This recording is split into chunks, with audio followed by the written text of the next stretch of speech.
नमस्कार। इस अंक में आप सभी का बहुत बहुत स्वागत है। अंजुमन इसात केस में सुप्रीम कोर्ट का निर्णय आए लगभग 9 महीने बीत चुके हैं और उस केस में रिव्यू पर भी निर्णय आए लगभग 1 महीना होने वाला है। बावजूद इसके बहुत सारे शिक्षक बंधुओं के मन में टेट के संबंध में अनेक प्रकार का कंफ्यूजन बना हुआ है। रोजाना इस प्रकार के कई प्रश्न पूछे जाते हैं कि मैं सहायक शिक्षक हूँ, मैं विशिष्ट शिक्षक हूँ, मैं नियोजित शिक्षक हूँ, मैं अनियोजित शिक्षक हूँ, मैं दक्षता पास हूँ, मैं सक्षमता पास हूँ या व्यापम पास हूँ या कोई अन्य इक्विवेलेंट परीक्षा पास हूँ, तो क्या हमें भी टेट पास करना अनिवार्य है? एक शिक्षक बंधु का कहना था कि पटना हाई कोर्ट ने दक्षता परीक्षा को टेट के इक्विवेलेंट माना था और कहा था कि जो शिक्षक दक्षता परीक्षा पास हैं उन्हें टेट पास करने की कोई आवश्यकता नहीं है। 1 सितंबर 2025 को अंजुमन इसात केस में और उसके रिव्यू निर्णय में जो सुप्रीम कोर्ट का निर्णय आया है वो स्पष्ट रूप से कहता है कि जो शिक्षक आरटीई के दायरे में आते हैं, अर्थात प्राइमरी और अपर प्राइमरी के सभी शिक्षक जो क्लास 1 से 8 तक के बच्चों को पढ़ाते हैं, चाहे उनकी नियुक्ति कभी भी हुई हो, सभी को 31 अगस्त 2028 तक टेट क्वालिफाई करना अनिवार्य है। टेट अर्थात आरटीई एक्ट की धारा 23(1) के अंतर्गत एनसीटीई द्वारा 23 अगस्त 2010 या 29 जुलाई 2011 के नोटिफिकेशन के आधार पर आयोजित और मान्यता प्राप्त टेट पास करना है। उसके समतुल्य या समकक्ष कोई और परीक्षा मान्य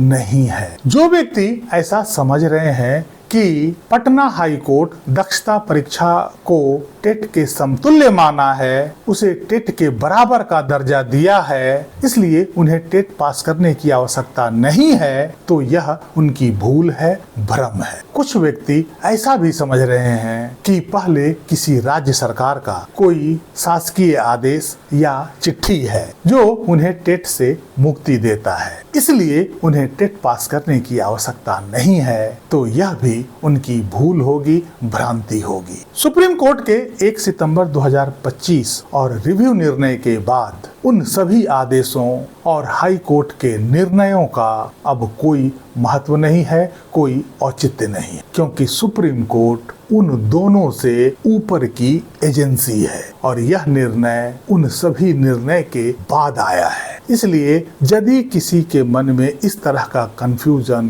भ्रम, संदेह, दुविधा हो तो उसे दूर अवश्य कर लें। और यदि आपके राज्य में राज्य सरकार टेट का आयोजन करवाती है तो आप उसमें अवश्य भाग लें। हालांकि इस निर्णय के विरोध में आंदोलन और संघर्ष लगातार जारी है। न्यायिक संघर्ष भी तेजी से चल रहा है। इस संघर्ष और आंदोलन में भी आप सक्रिय रूप से भाग लें। सुप्रीम कोर्ट द्वारा पास किया गया यह निर्णय पूरी तरह से असंवैधानिक और अव्यवहारिक है। इस निर्णय की जितनी आलोचना किया जाए वो कम है, लेकिन चूंकि यह निर्णय सुप्रीम कोर्ट का है, इसे हम यूं ही नजरअंदाज नहीं कर सकते हैं, भले ही वो निर्णय गलत ही क्यों ना हो। हमें इस निर्णय के विरुद्ध अपना संघर्ष को बढ़ाना है, अपना संघर्ष तेज करना है। इस संघर्ष का परिणाम क्या होगा यह तो आगे आने वाला समय ही बताएगा, लेकिन अभी वर्तमान में सुप्रीम कोर्ट का जो आदेश लागू है उसके अनुसार सभी शिक्षकों को टेट पास करना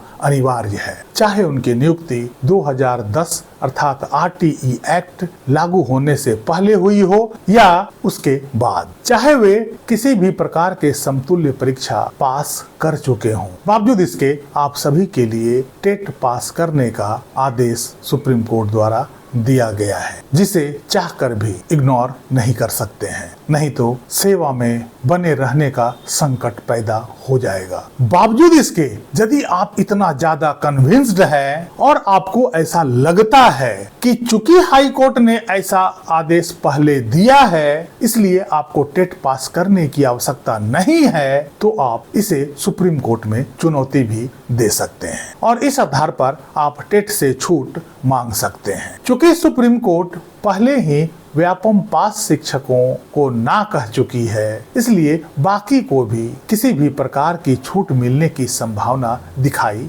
नहीं देती है। इसलिए सभी शिक्षक बंधुओं से अनुरोध यही है कि सुप्रीम कोर्ट के इस निर्णय का विरोध अपने अपने स्तर से खूब करें, आंदोलन को जिला व्यापी, राज्य व्यापी, देश व्यापी बनाएं, ताकि ऐसा अव्यवहारिक निर्णय को वापस लिया जा सके और सरकार इस पर कोई कानून बनाने के लिए बाध्य हो सके। यह निर्णय ना ही कानून सम्मत है और ना ही व्यवहारिक। इसे न्याय तो कतई नहीं कहा जा सकता है। संघर्ष जितना व्यापक होगा उतना ही सफलता की उम्मीद देखी जा सकती है। अब देखते हैं कि आगे आने वाला समय में क्या होता है। क्या शिक्षकों का यह संघर्ष सरकार के ऊपर इतना दबाव बना पाती है कि सरकार को इस निर्णय में संशोधन करने के लिए बाध्य किया जा सके, या फिर न्यायिक संघर्ष के थ्रू जो मामला कई अदालतों में अभी चल रहा है उससे शिक्षकों को